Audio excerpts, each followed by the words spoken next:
Assalamualaikum warahmatullahi wabarakatuh. Salam sejahtera, Om Swastiastu, Namo Buddhaya, salam kebajikan, salam rahayu, salam seger waras. Selamat malam, selamat datang dan selamat bergabung dalam acara PKD Pekan Kebudayaan Daerah. Kasih tepuk tangan dong. Ya, terima kasih yang kami hormati. PLT Dinas Pendidikan dan Kebudayaan Kabupaten Pati, Bapak M. Tulus Budiarjo STMM beserta jajarannya, diucapkan terima kasih, selamat malam, dan juga mengucapkan terima kasih semuanya yang hadir untuk malam hari ini. Selamat malam dan juga selamat menikmati nanti yang akan kami sampaikan dan akan kami hadirkan di hadapan semuanya. Tapi jangan lupa bahwa malam hari ini kita live langsung melalui channel Mitra Budaya Pati. Sing kagungan HP Android ada, punya ya. Buka yang namanya YouTube, buka di situ, cari ataupun ketik Mitra Budaya Pati Live. Jangan lupa ya, ada live-nya. Kemudian jenengan copy, share linknya ke temen jenengan, ke grup WA, grup Facebook atau grup apapun yang jenengan punya, share di situ. Biar nanti malam hari ini yang menyaksikan akan semakin lama, akan semakin banyak dan semakin luar biasa. Ini nanti dan tadi, maaf ya, tadi adalah persembahan tari gambyong dari anak-anak SD Negeri Wedari Jaksa 03. Anak-anak luar biasa, itu selaku koordinatornya Nirwan Basuki. Nirwan tuh mas apa pak ya? Mas apa pak? Mas Nirwan Basuki atau Pak Nirwan Basuki ya.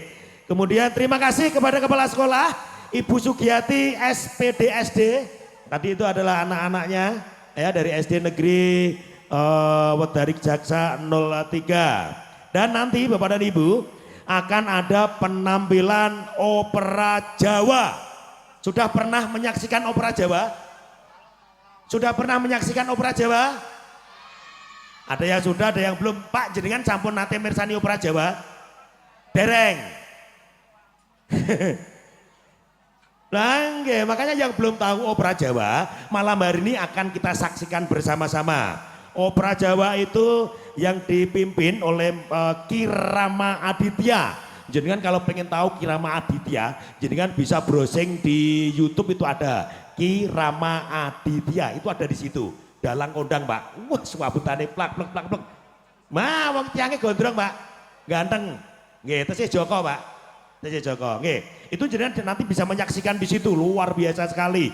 Dan opera Jawa ini nanti akan mengambil lakonnya adalah The Legend of Bandung Bondowoso. Sudah pernah dengar ceritanya Bandung Bondowoso pak? Dereng nate perso? Tidak pernah tahu ceritanya Bandung Bondowoso? Pernah dengar tapi belum pernah lihat yang namanya opera Jawa The Legend of Bandung Bondowoso? Belum? Belum. Kalau memang belum, kita saksikan bareng-bareng nanti ya. Tapi yang jelas terima kasih karena acara ini terselenggara berkat penyelenggara yaitu dari Dinas Pendidikan dan Kebudayaan Kabupaten Pati. Dan kembali terima kasih buat semuanya yang sudah ada di sini. Sekali lagi saya cuman mengingatkan, kasih tahu, kasih informasi kepada saudara Anda, baik yang di Indonesia maupun yang ada di luar Indonesia. Karena acara malam hari ini disaksikan oleh manusia di seluruh dunia. Kasih tepuk tangan lagi dong. Ya, karena apa di seluruh dunia? Karena live melalui channel YouTube Mitra Budaya Pati. Nyun sewu Mas Sastro, bisa ketik sekarang Mas Sastro, buka channel YouTube-nya kali Bu Sastro, tolong dibuka channel YouTube-nya. Ya, diketik Mitra Budaya Pati, kok gegek kuotane entek kayak biasane ono. Nah, dibuka Mitra Budaya Pati channel YouTube, nanti di share nenggene grup WA P3K Pati. Oh, masuk langsung live. Nanti hadiah ambil sendiri ya Mas? Hadiahnya nanti ambil sendiri, tak kasih hadiahnya nanti. Oke, siap. Nah, Bapak dan Ibu, maaf saya cuma pengen menanyakan, sudah siapkah Anda untuk menyaksikan acara ini? Sudah siapkah? Kalau sudah siap, tolong saya pengen melihat tangan kanan jenengan ditaruh di atas. Tangan kanan ditaruh atas semuanya, dan sekaligus tangan kiri ditaruh di atas. Tangan kiri semuanya ditaruh di atas. Kita kasih tepuk tangan buat acara PKD The Legend of Bandung Bondowoso. Selamat menyaksikan. Para pemirsa, selamat menyaksikan.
Selamat malam para pemirsa Pekan Kebudayaan Daerah tahun 2024.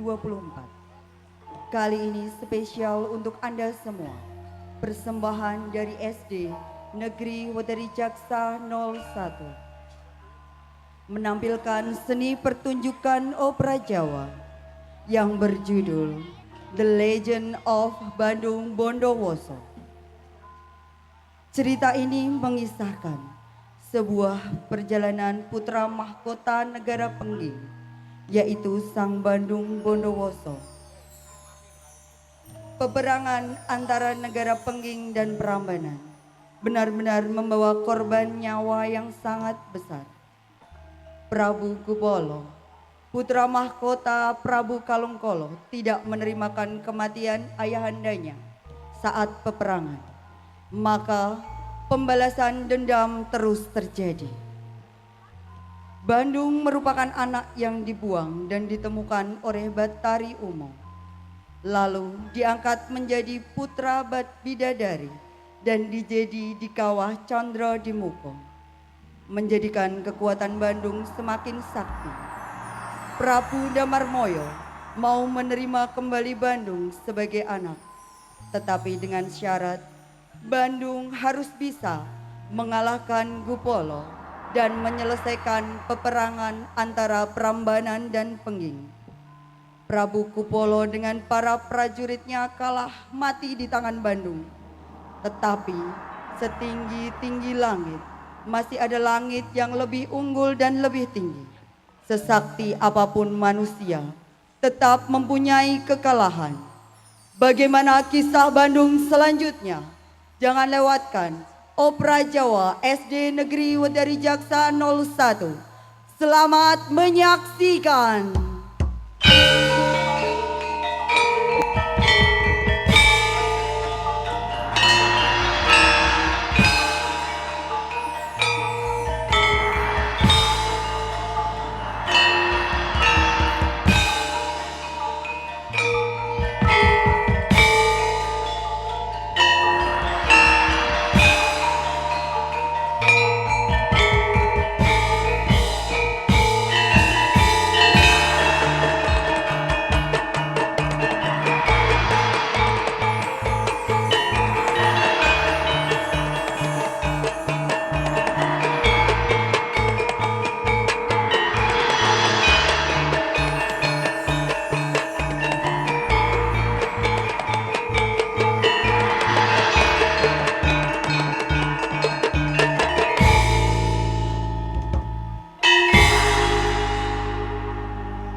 tengok batu senyari bumi.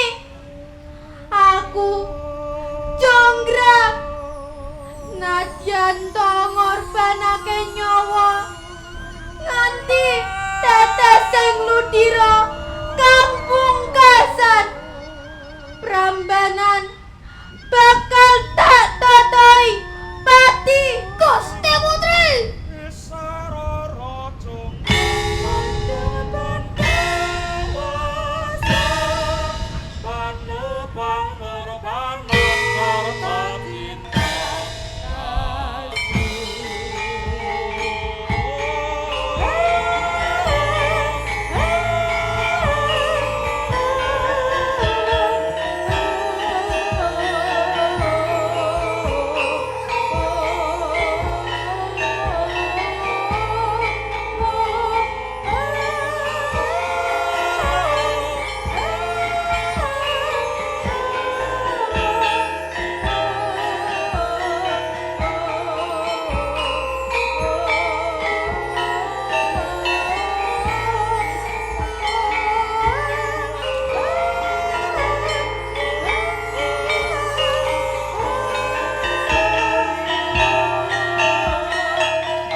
Kula ngaturaken sembah pangabekti mugi konco Ibu. Iya, wis tak tampa dadekake bombong rasaning pikir. Gembira marwata suta sajroning nala. Penibu melu marem. Bandung wis bisa ngasorake kridane Cembondowasa kang reridunganmu nindakake puja brata. Malah dina iki wis manjing sajiwa saraga kelawan kowe. Ndadekake sampurna kang dadi kasektenmu Bandung. Inggih, awit saking pangestu Kanjeng Ibu Bathari Uma, kula unggul ing jurit. Nyuwun pangapunten, wonten wigati menapa dene paduka mrepeki dumateng kula Ibu. Ngene Bandung, sejatine ana bab wigati sing bakal tak aturake. Magepokan kelawan sejarah uripmu Bandung. Pangapunten Ibu, semunipun kok beneh kelawan adat saben. Monggo kula aturi pateng dawuh Ibu. Mangkene, gandeng wis manggih dewasa. Mula ora ana lupute pon ibu medharake sejarahmu Bandung. Aja kaget rasane atimu. Sejatine Bandung kuwi dudu putrane Bathari Uma. Loh,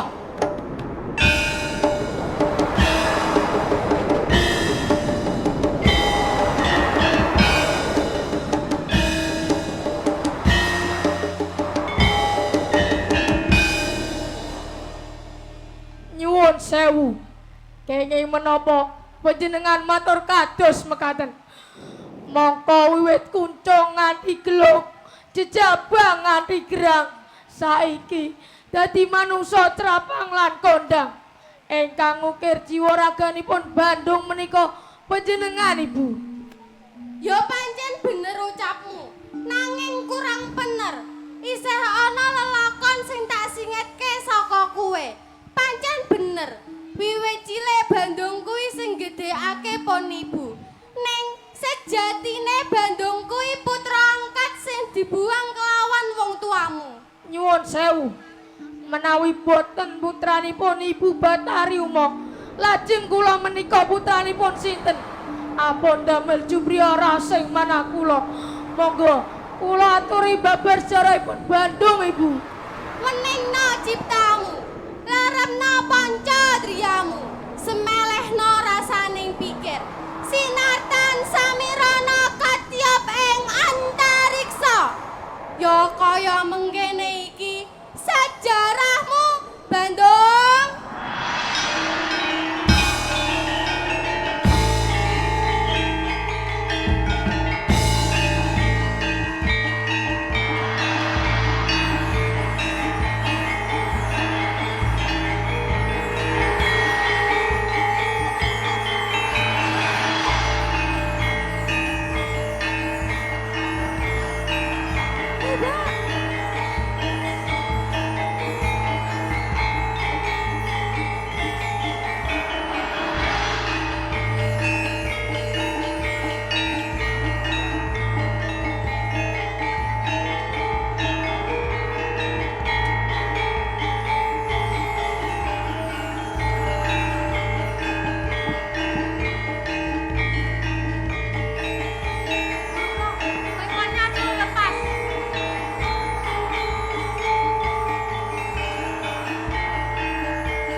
Bawono.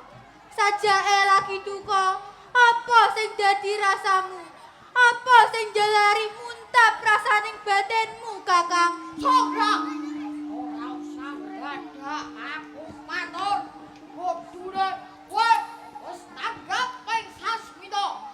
Kaya dhewe sinamring gelap tuna rasaning atiku. Getih keburu sekit sang igit-igit kaya pengen ngokot ketihing manungsa aning pengging. Kowe ngeri dhewe. Ora suwe wong tuamu ya Sudarmaku Kanjeng Rama Karangkala gugur aning pabaratan. Ya awit saka pokale Damarmaya Ratu Pengging. Kula durung marem, durung lila rasaning atiku yen sirahe Damarmaya durung gemlundung ing Bantala wasa kaklak dirubung lalur. Koko Prabu, tak jaluk sarehno rasane batinmu. Muspro tanpa guna, yen panjenengan bakal maleske sedane Kanjeng Rama Karangkala. Yen pancen Koko Prabu pengen nyuwargake wong tua, ora mangkene iki carane. Lah bajur, Ndedongawa marang ngarsane Gusti. Dimen Kanjeng Rama oleh kasuwargan. Yen mung maleske sedane kuwi, jenenge ora kok nyuwargake, ning mung nambahi marang dedosane Kanjeng Rama. cukup. Ora usah kowe mejang mulang muruk karo wong gerang. Aku iki kakangmu. Tuwa aku tinimbangane kowe, Jonggrang. Iya, nanging sing jenenge umur kuwi ora bisa kinarya ukuran, Kakang. Ana manungsa umure kang wis akeh, nyatane ya ora bisa dewasa sing dadi akalan tumindake. Yen to panjenengan bakal bacotake dumadine perang iki, dadine malah ora prayoga. Akeh para kawula sing ora ngerti tentang kimpo lelakon. Pojok plerete kahanan padha kesemyuh ing aradan. Ya saka korbaning perang iki, Kakang. Perang iki kudu dilereni. Piye? Leren.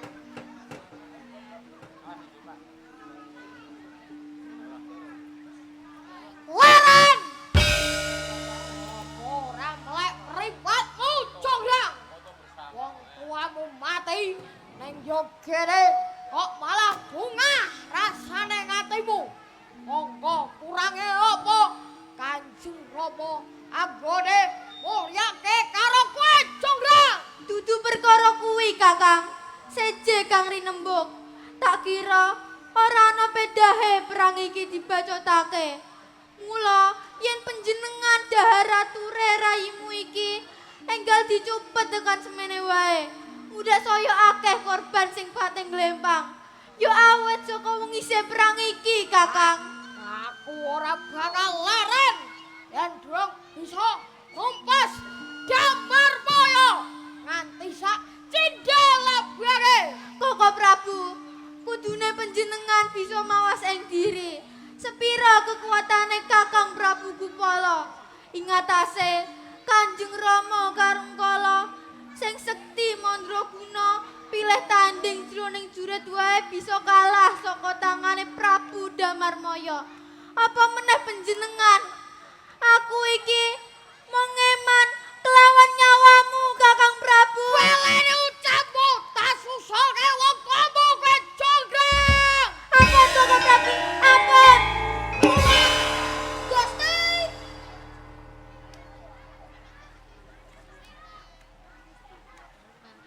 Paman Joko Bordang ora usah melu-melu bab perkara iki. Ora usah dipeggak tak patenene, Jonggrang. Inggih, nyuwun pangapunten Gusti. Kula namung ngatur enget menika Keng Rai piyambak. Mundhak getun kedhuwung menawi panjenengan majahi Engkang Rai. Monggo kula aturi sareh langkung rumiyin. Monggo jumeneng Gusti Putri. Kowe mujudake abdi kinasih kapercayane Kanjeng Rama karo Ngala wiwit jaman kuno pakuna sing dijaluki tetimbangan ora ana liya ya mung kowe paman. Panemumu piye kalamu to aku bakal maleske patine Kanjeng Rama. Mekaten babar pisan boten kelintu ingkang dados gegayuhan panjenengan. Awit menapa kula nggih saged ngraosaken kaya ngapa rasane anak yen ditinggal mati wong tuane. Saya wong tuwa kakung kang wis ngukir jiwa raga. Pramila datan mokal panjenengan nggih ngongso-ngongso badhe belani patine Prabu Karunggala. Menika boten kelintu. Ngono. Nggih no. Semanten ugi Gusti Ayu. Panjenengan nggih leres darbene gegayuhan supaya perang iki enggar rampung. Dimen ora ana korban kang ditimbulake saka kejeme peperangan iki.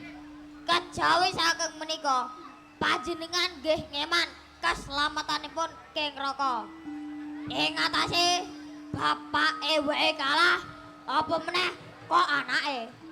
Menika leres ing sadaya menika kadah dipun pitung kanthi jangkep. Disawang kanthi gablang, diteliti sing permati, dipikir sing muning. Lire kepiye, Paman? Panjenengan ampun ngalang-alangi Keng Raka. Saniki dipikir sapa to sing trima wong tuane dipateni wong liya. Mongko wis cetha. Wis gablang. Wis ngalela sapa sing mateni. Damarmaya. Nanging apa wis mantep? Apa?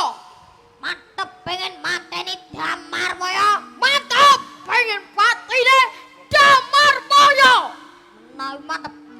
Ampun apya awur-awur. Sedaya menika kedah dipun tantam langkung rumin. Supados saged dipikanduk damel yen monggo blas gabres wae akeh tunggale. Ing atase bapak sampean wae kalah apa meneh kok panjenengan. Mula kudu nganggo rekasa, rekodaya. Karti sampe kok Bajur, piye carane paman? Loh, mak takon kula nek boten mudeng.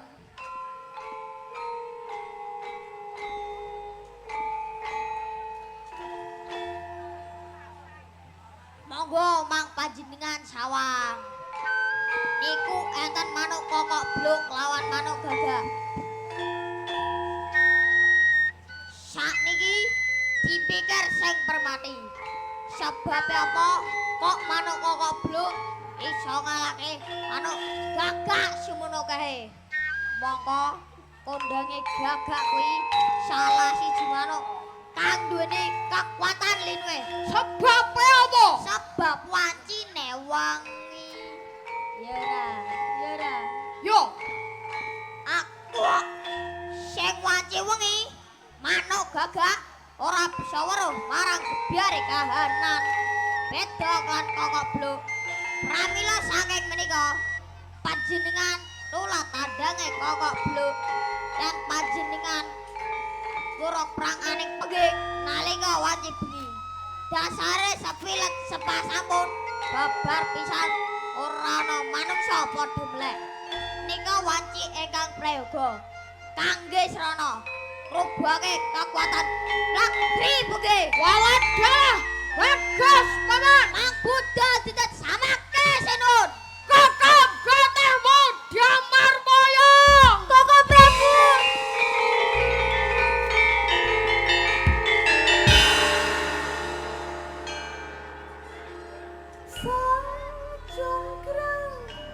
Koko Prabu, yo kene panjenengan. Ora gugu atur atimu, Kakang. Pun boten usah sumelang. kaslamatanipun King Rama kula ingkang tanggung jawab panjenengan dibanake apan wonten kaptren kula tak ngayahi kewajiban ingkang sinamper muda tuwa lawan dengan Iya, aku tidak kara harjane Koko Prabu Kupala yo paman. Dawuh Gusti Putri.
Bala semude osawega ing diri siaga ing gati kabeh padha samapta nggawa obor kinarya pepadang ana madyaning dalan lan tak jaluk kabeh nindakake laku cidra dedelian aja nganti konangan kelawan prajurit pegeng enggal dibudalake paman Dawuh Gusti.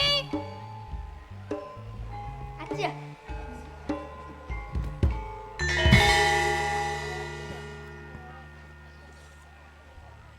Protak Tama Siaga Makarya Ngastya Sanjata Lumaksana Magita Kita Tadia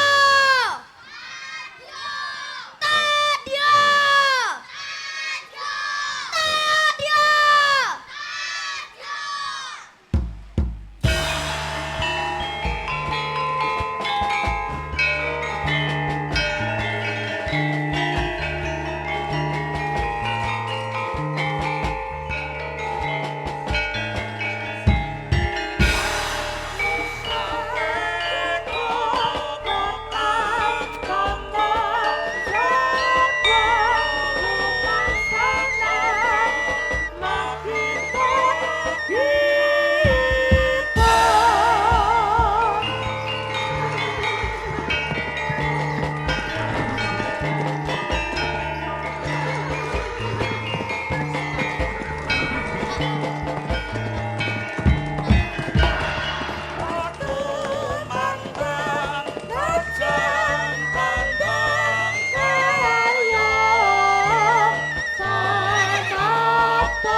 saka sawetara. Iki ora pangling kaya wis mapanan ing tapel wates Peging. Lah kae sawangen akeh prajurit sing padha jejaga aning tapel wates kene. Piye iki paman? Monggo dipun tamani jemparing kemawon. Menawi sampun mekaten lajeng lumebet radi caket wonten ing kraton. Lena kaprait taning lair batin Damarmaya pun tugel gulune. Yo, bener paman.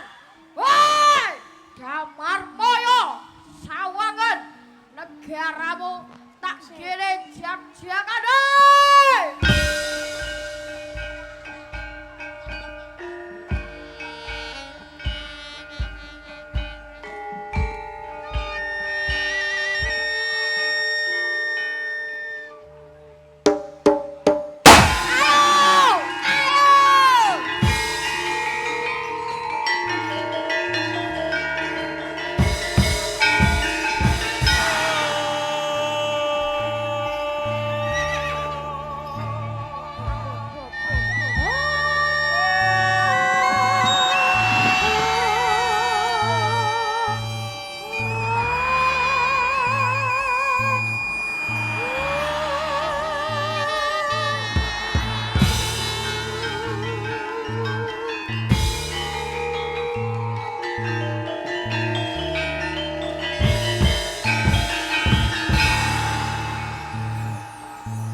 Saji!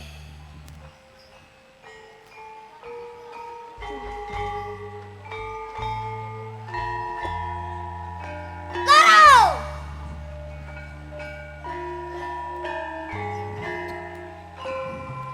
Tenanan! Aja gue kowe. Bah, Telu!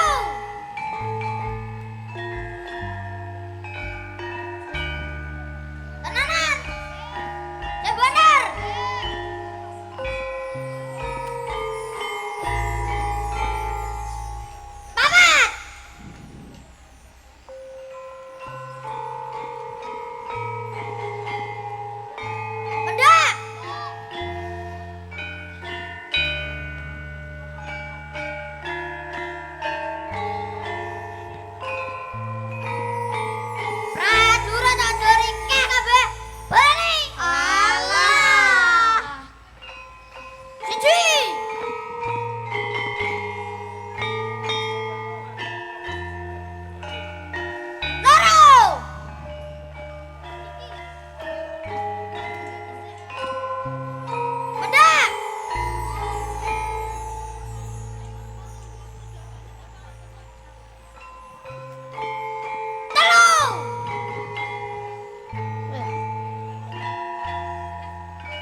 bedek-bedekan. Ya bedek-bedekan. Gelem. Gelem. Gelem. Gelem ah sing ngejak. Ya, ayo bedek-bedekan. Yo.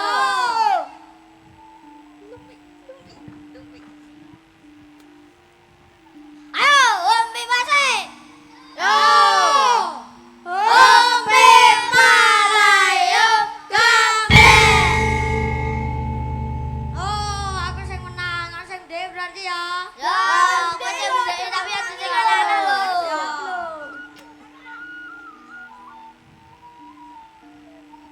Ngomong-ngomong perkara kewan. Ya. Sebab apa ya? Lah kok gak dikei sikil. Aduh, Sing iso jawab tak kei ya dia. masuk iki. Ya kowe jawab. Sebab apa? Ula kok gak dikei sikil. Salah. Yo salah.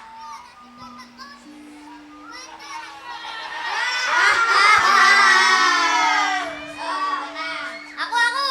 Ya kowe jawab. Sebab apa? Ula kok gak dikei sikil. Sebab kula iku hewan prakta, lakune nggo weteng ora nggo sikil. Salah. Aduh, ora sida entuk sapi iki. Tit, tit. Yo kowe jawab. Sebab apa? Ula kok gak dikei sikil. Sebab. Salah. Dung jawab. Ya, ini sebab apa? Sebab. Salah. Tit, tit. Tit. Sebab apa? Ula kok gak dikei sikil. Kenapa?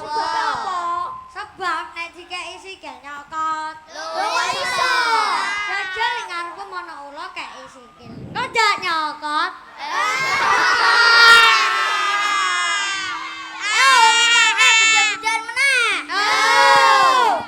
Umpi palayu gambe. Oh, aku sing menang, ada bedai lho. Yo, sing bedek Yo. Ana kodhok wernane ijo. Ana kali ambane 4 meter. Sak lompatan kodhok mek meter. Pertanyaane, berapa kali lompatan kodhok iso ngliwati kali ambane 4 meter? Aduh, piro? Sing iso nang iya dia. Masuk iku. Aku. Yo, jawab. Ana kodhok wernane ijo. Yo. Ana kali ambane 4 meter. Sak lompatan kodhok mek iso semeter. Pertanyaane, butuh berapa kali lompatan kodhok iso ngliwati kali ambane 4 meter? Tak jawab aku ya. Yo, 4 kali lompatan. salah. Loh, salah. Yo, salah. Aduh, rasidu untuk sapi iki.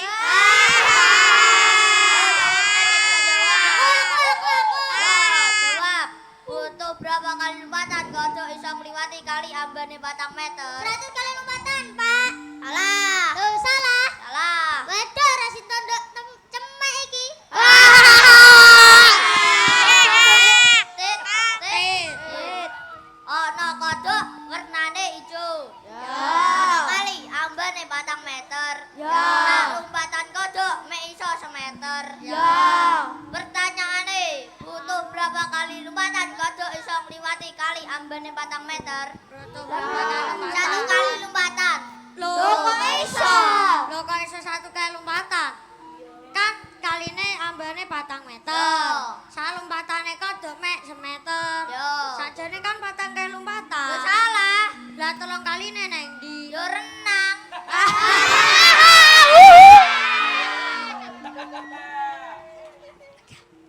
Dean karo mutu kabeh. Baleni.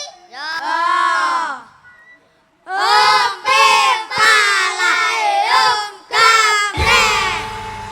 Oh, aku sing menang, aku sing bedheki lho. Yo, bedheki lho.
ketek ya ora ngeyel. Oh, ngeyel.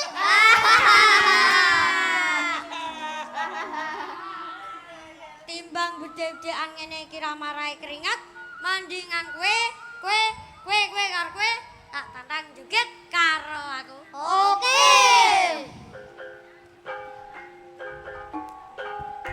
Panam.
tangtro balagan umangsa prapajure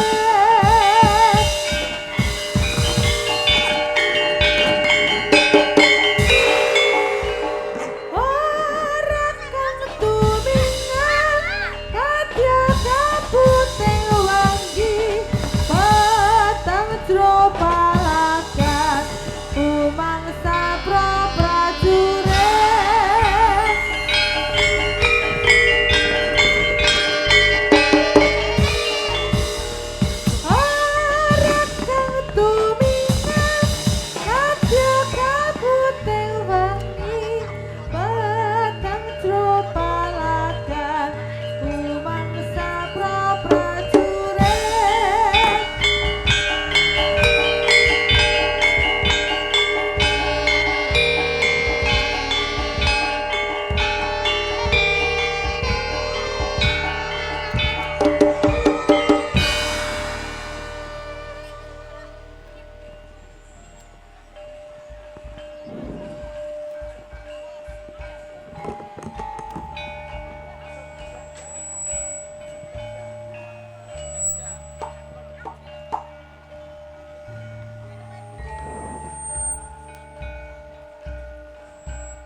Sumang Pito, ayo manungkula kowe.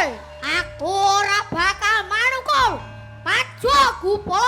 Sumbermu kaya wani dilat wesi abang remuk wesi gligen.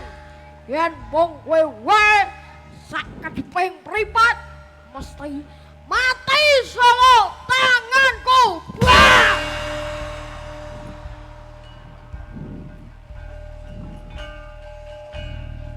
Ya, ba, ba.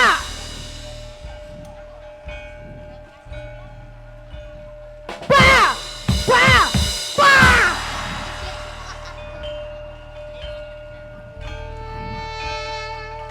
Ba, ba. Ba.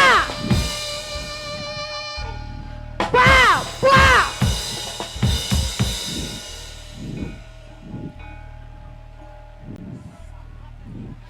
Prokopemu! Bah!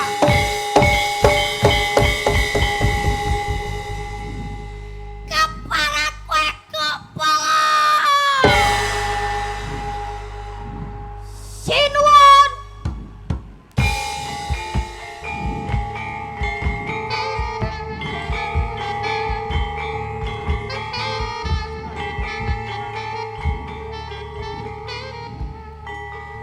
Sumang Pito tak prong kupiye bengak-bengok rasake leloro kenging menapa boten pun pejai Gusti Maman kula ora tak pateni supaya Sumang Pito wadul karo darane yen to Kupala Raja wis ngadeg ngayer-ayer ana pegang kene miturut kabar kang wis sumebar pawarta kang wis marata binandunging Karna garwa Prameswari Damarmaya nabe ngandhut jabang bayi pramila mumpung wonten kalodhangan monggo mlebet wonten ing kraton dipun acara tirkahanan wonten ing kraton Topasan Damarmaya